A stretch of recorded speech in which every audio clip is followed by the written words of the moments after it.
तो आइए student start करते हैं question number 5 exercise number 13.4 class 10 के लिए सरफेस एरिया एंड वॉल्यूम से करते हैं स्टूडेंट्स। 13.4 एक्सरसाइज का चैप्टर नंबर 13 जो है इसका question number 5 last question of the exercise है, तो इसे थोड़ा ध्यान से समझिएगा। तो हमें क्वेश्चन क्या दिया हुआ है, ए मेटेलिक राइट सर्कुलर कोन, एक मेटेलिक जो है आपकी सर्कुलर कोन है जिसकी हाइट क्या दी हुई है 20 सेंटीमीटर है। इसका वर्टेक्स यानी कि जो ऊपरी सिरे पर जो है एक 60 डिग्री का एंगल बनता है और यहां से हमें क्या करना है, and the vertex is angle is 60 degree is cut into the two part, दो पार्टों से कट करते हैं and the middle of the height by the plane parallel to it base if the frustum so obtained in drawn into the wire of diameter 1/16 centimeter find the height of the wire। तो student हमें question क्या दे रहा है, इस question को मैं आपको समझा देता हूं कि क्या कहना चाह रहा है क्वेश्चन। क्वेश्चन स्टूडेंट आपसे कहना चाह रहा है 20 सेंटीमीटर ऊंचाई तथा शीर्ष कोण वर्टेक्स कोण यानी जो ऊपर का कोण जो है वो आपको 60 डिग्री दिया हुआ है वाले एक शंकु को उसकी ऊंचाई के बीचों बीच से होकर जाते हुए एक तल के दो भागों में काट दिया जाता है, जबकि तल शंकु के आधार के समांतर है। आप देख रहे हैं जिसके तल है इसके समांतर इसे काटा गया है। तो स्टूडेंट अब इसमें क्या करना है, तल के समांतर है। यदि इस प्राप्त शंकु को छिन्नक के व्यास का 1/16 वाले एक तार के रूप में बदल दिया जाता है तो उस तार की हमें लंबाई याद करनी है। तो स्टूडेंट हमें करना क्या होगा, वॉल्यूम निकालेंगे हम इसका, जो आपको फ्रस्टम दिया हुआ है इसका वॉल्यूम निकालेंगे और इस सेम वॉल्यूम को हमें क्या करना है, इसका एक वायर बना देना है। तो उस वायर की लेंथ क्या होगी, कितनी लंबाई होगी, हमें यह फाइंड आउट करना है। ठीक है, क्वेश्चन थोड़ा सा लेंथी है, देखते हैं। ठीक है, तो स्टूडेंट इसे किस टाइप से करते हैं, तो सबसे पहले हम देखेंगे हम क्या करेंगे, हमें निकालनी है रेडियस। तो देखो अगर मैं वॉल्यूम निकालना चाहता हूं तो वॉल्यूम क्या होगा, इसका फॉर्मूला नोट कर लेते हैं। तो वॉल्यूम ऑफ फ्रस्टम क्या होता है, तो देखिए वॉल्यूम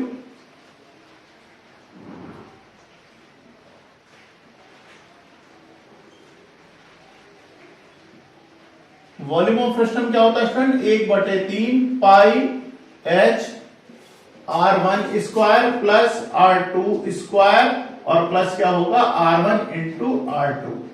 ठीक है, ये होता है स्टूडेंट्स आपके वॉल्यूम का फॉर्मूला। तो ठीक है, तो सबसे पहले हमें क्या करना है, हमें वॉल्यूम फाइंड आउट करना है। तो वॉल्यूम करते हैं।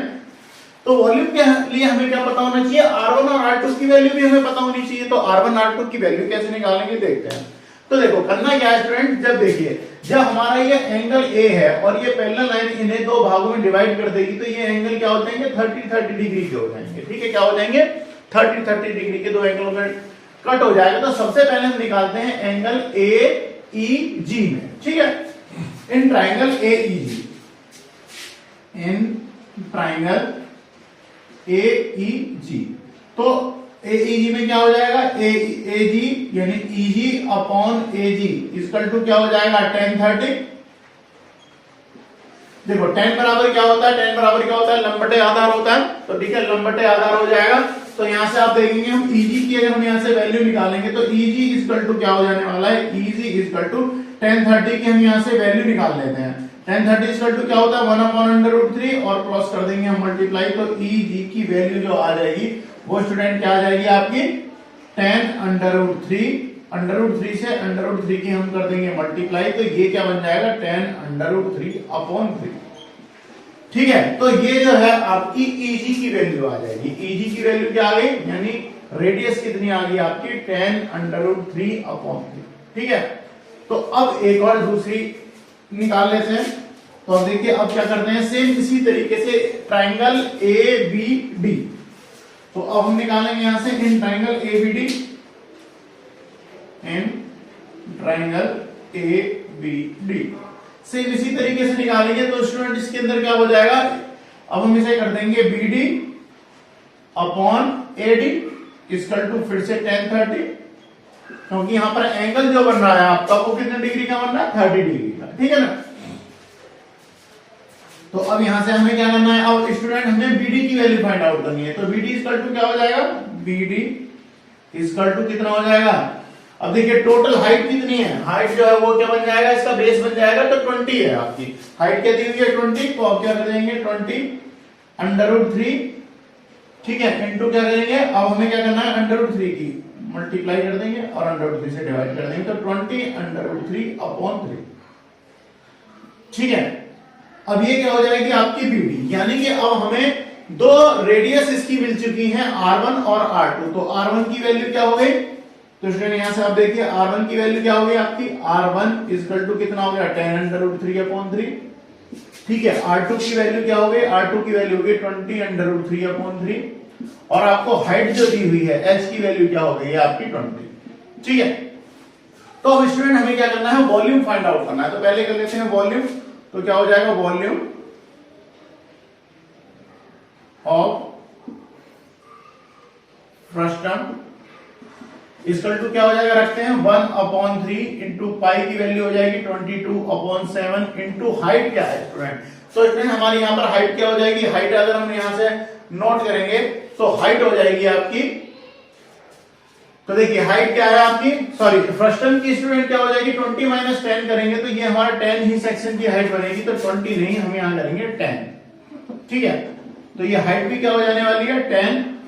और अब हमें क्या करना है R1 इंटू R2, तो R1 की वैल्यू ले लेते हैं। R1 की वैल्यू क्या है आपकी 10√3/3 स्क्वायर करेंगे इसका, और फिर प्लस R2 की वैल्यू क्या है 20√3/3 स्क्वायर, और फिर क्या होगा प्लस R1 इंटू R2 यानी 10√3/3 इंटू 10√3/3। ठीक है, तो अब अगर हम यहां से ध्यान दें तो क्या हो जाएगा 1/3 इंटू 22/7 इंटू 10। 10√3 को देखिए कैसे करेंगे, 10 इंटू 10 करेंगे तो क्या हो जाएगा 100 हो जाएगा। अब इंटू √3 इंटू √3 करेंगे तो आपको पता है ये क्या बन जाएगा 3 हो जाएगा, और अपॉन 3 10√3 करोगे तो क्या बन जाएगा 3, तो 3 से 3 क्या हो जाएगा आपका कैंसिल हो जाएगा। तो यहां से हमें क्या मिल जाएगा, अब देखिए इसका भी करेंगे हम, 3 भी करेंगे तो एक 3 हमें और मिलेगा, तो क्या बन जाएगा हमारे पास में 100/3, तो हमें क्या मिलेगा 100/3 प्लस सेम इसी तरीके से क्या करेंगे 20√3 इंटू 20√3, और डिनोमिनेटर में भी क्या हो जाएगा 3 इंटू 3, तो ध्यान दीजिए √3 के √3 में मल्टीप्लाई करोगे 20 की 20 में मल्टीप्लाई करोगे तो क्या हो जाएगा 400 इंटू 3/3 इंटू 3 से 3 कैंसिल, तो क्या मिलेगा 400/3, तो क्या हो जाना है 400/3 प्लस, अब ध्यान दीजिए 10 इंटू 10 सॉरी ये 20 होगा। ठीक है, 10 इंटू 20 इक्वल टू क्या हो जाएगा 200, √3 into √3 equal to 3/3 into 3 into 3 से 3 कैंसिल हो जाएगा, तो हमारे पास क्या बचेगा 200/3। तो मैं इसे कट कर दिया, तो मैं इसे रब किए देता हूं। ठीक है, अब हमारे पास क्या हो गया 200/3। अब देखिए यहां से क्या करेंगे 1/3 इंटू 22/7 इंटू 10। अब देखिए अब अगर मैं इसका एलसीएम लेता हूं तो हमें क्या मिलेगा 3, और आगे देखते हैं 100 प्लस 400 इक्वल टू क्या हो जाएगा 500, और 200 कितने हो गए 700। ठीक है, तो अब जो हमारे पास है कैलकुलेशन के हमें क्या मिला 1/3 इंटू 22/7 इंटू 10 इंटू 700/3। तो 7 से अगर मैं इसे कैंसिल करता हूं तो क्या हो जाएगा 100 टाइम। अब हमारे पास क्या रह गया, अब हमारे पास है 22 इंटू 10 इंटू 100 इक्वल टू 1000, और अपॉन 3 इंटू 3 इक्वल टू 9। ठीक है, यानी कि 22,000/9। अगर 22,000 को मैं 9 से डिवाइड करता हूं, या तो अगर हम इसे डिवाइड भी नहीं करते क्योंकि आगे क्वेश्चन में हम इसे इसी तरीके से यूज कर सकते हैं, तो हम अब जो हमें इसका वॉल्यूम मिला है, वॉल्यूम ऑफ फ्रस्टम, यानी जो आपको ये फ्रस्टम जो मिला है इसका वॉल्यूम कितना आ गया स्टूडेंट हमारा, तो 22,000/9 सेंटीमीटर स्क्वायर। ठीक है, तो वॉल्यूम हमें मिल चुका है। अब बोर्ड हमारा भर चुका है, इससे आगे का क्वेश्चन मैं आगे सॉल्व करता हूं। तो स्टूडेंट जब तक वीडियो को पॉज कर आप इसे नोट कर लीजिए। आधा पार्ट हमारे क्वेश्चन का हो चुका है। अब हमें निकालना है कि इस फ्रस्टम का 1/16 भाग जो हो डायमीटर का, अगर हम एक वायर बनाते हैं तो उसकी लेंथ क्या होगी। ठीक है, आगे के पार्ट में मैं उसे बताता हूं, जब तक आप इसे इतना नोट कर लीजिए।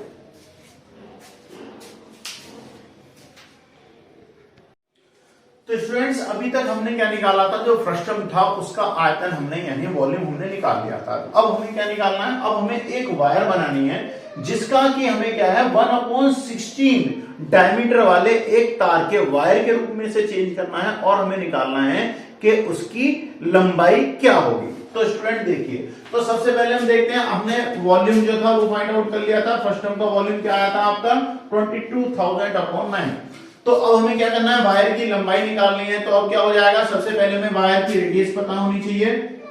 तो रेडियस ऑफ वायर तो वो क्या हो जाएगी स्टूडेंट, d/2 हो जाएगी। तो d की वैल्यू आपको दी हुई है, डायमीटर क्या दिया हुआ है 1/16 सॉरी, तो कितना हो जाएगा 1/16। अब इसमें अगर मैं 2 से और डिवाइड कर दूंगा तो ये क्या हो जाएगा स्टूडेंट, यहां से ये हो जाने वाला है आपका 1/32। तो रेडियस ऑफ वायर कितनी आ गई 1/32।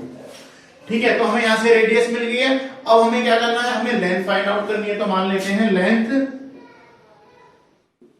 Length of wire is equal to L. ठीक है, एल मान लेते हैं कि उसकी लेंथ क्या हो जाने वाली है, एल हो जाएगी। तो अब हमें क्या करना है स्टूडेंट, हमने फ्रस्टम का वॉल्यूम तो निकालना है, यानी कि इस वॉल्यूम को इसके आयतन के बराबर जो धातु इसमें से निकलेगी उसे मेल्ट करेंगे और एक वायर के रूप में चेंज कर देंगे, हम उसे एक तार के रूप में परिवर्तित कर देंगे। अब हमें निकालना है कि इसकी जो है आपकी ऊंचाई कितनी हो जाएगी, यानी लंबाई क्या होगी इस वायर की। तो देखिए वॉल्यूम ऑफ वॉल्यूम क्या हो जाएगा, इसका सिलेंडर शेप में होगा। तो volume of wire equal to क्या होता है, area of cross section into L. Area of cross section into L यानी लेंथ। तो हमें वही फाइंड आउट करनी है। तो हम क्या करेंगे, दोनों को इनके बराबर में रख देते हैं, यानी volume of frustum is equal to volume of wire. ठीक है, तो वॉल्यूम ऑफ फ्रस्टम क्या मिला था हमें 22,000/9 is equal to volume of wire क्या है, area of cross section into length. तो एरिया ऑफ क्रॉस सेक्शन क्या हो जाएगा, तो इसका ये एरिया कैसा होगा, वृत्ताकार होगा। तो स्टूडेंट ये क्या हो जाएगा पाई आर स्क्वायर इंटू क्या हो जाएगा एल। तो यहां से हम पाई और आर स्क्वायर की वैल्यू रख लेते हैं। तो स्टूडेंट देखिए 22,000/9 इंटू पाई की वैल्यू क्या हो जाने वाली है, यहां से पाई की वैल्यू रखना है 22/7। देखो क्वेश्चन में भी हमसे दिया हुआ है पाई की वैल्यू क्या रखनी है 22/7 इंटू हमसे रेडियस आर की वैल्यू क्या है, आर की वैल्यू क्या हो जाएगी आपकी 1/32। तो स्क्वायर करना है तो 1/32 इंटू 32 कर लेंगे इंटू एल। ठीक है, अब यहां से ट्रांसफॉर्म करते हैं यानी पक्षांतर करते हैं और एल की वैल्यू फाइंड आउट करते हैं। देखिए तो यहां से एल की वैल्यू क्या हो जाने वाली है 22,000 यानी 22,000/9 into 22/7 into 1/32 into 32 into L, ये रखने वाले हैं। देखिए 22 से अगर मैं 22,000 को डिवाइड करूंगा तो क्या हो जाएगा 1000 टाइम, यानी कि क्या हो जाएगा 1000/9 इक्वल टू 1/7 इंटू 1/32 इंटू 32 का स्क्वायर कर देंगे और इंटू क्या हो जाने वाला है एल। तो अब देखिए अब हम क्या करेंगे क्रॉस मल्टीप्लाई हो जाएगी। तो यानी कि क्या मिलेगा हमें 1000 इंटू क्या हो जाएगा 7 इंटू 32 इंटू 32 अपॉन क्या हो जाएगा, इधर इसकी मल्टीप्लाई होगी इधर क्या हो जाएगा और इंटू क्या हो जाने वाला है यहां से स्टूडेंट। तो देखिए ये हो जाएगा और हमें क्या मिलेगा इक्वल टू 9 इंटू 1 हो जाएगा तो इंटू एल हो जाएगा, यानी एल की वैल्यू जो हो जाएगी एल इक्वल टू क्या हो जाने वाला, देखिए आपको दिखाई दे रहा है, यहाँ पे दिखाई दे रहा है एल इक्वल टू क्या हो जाएगा 1000 इंटू 7 इंटू 32 इंटू 32 अपॉन 9। ठीक है, तो अब हम क्या करेंगे, अगर मैं इसे डिवाइड करता हूं यहां से, तो देखिए स्टूडेंट मैं यहां पर आपका समय जिससे ज्यादा ना लगे मैं कैलकुलेटर की हेल्प ले रहा हूं। तो देखिए 1000 into 7 into 32 into 32 equal to हमें यहां से क्या मिला है और डिवाइड कर देते हैं हम इसे डिवाइड बाई 9। तो स्टूडेंट्स आपका आंसर आया है यहां से, देखिए आंसर क्या मिला है हमें 796,444 796 ट्रिपल टाइम 4 यानी कि 7,96,444 और 0.44। ये जो आपको आंसर जो मिलेगा यहां से कैलकुलेशन करने के बाद में, ये आंसर आपको मिलेगा स्टूडेंट सेंटीमीटर में। ठीक है, किसमें मिलेगा आपको ये आंसर? सेंटीमीटर में। और अगर आप इसे मीटर में डिवाइड करेंगे तो आपको क्या करना पड़ेगा, इसे 1000 से डिवाइड करोगे तो 1000 से डिवाइड करने के बाद में 796.44 मीटर हो जाएगा ये। ठीक है ना, यानी 796.44 मीटर। तो स्टूडेंट इस तरीके से ये जो होगी आपकी, ये मीटर में चेंज कर लोगे आप इसे। ठीक है, तो स्टूडेंट्स ये आपका क्वेश्चन जो है, सॉरी ये आएगा आपका यहाँ पे 1000 नहीं 100 से आपको डिवाइड करना है तो आपको मिलेगा 7,964.44 मीटर। तो स्टूडेंट्स इसकी लंबाई भी आ गई है। तो इसी तरीके से आपको ये क्वेश्चन थोड़ा लेंथी था, परंतु क्वेश्चन नंबर 5 जो है आपका कंप्लीट हो गया है। नेक्स्ट वीडियो में नेक्स्ट क्वेश्चन के साथ मिलते हैं। जब तक स्टूडेंट्स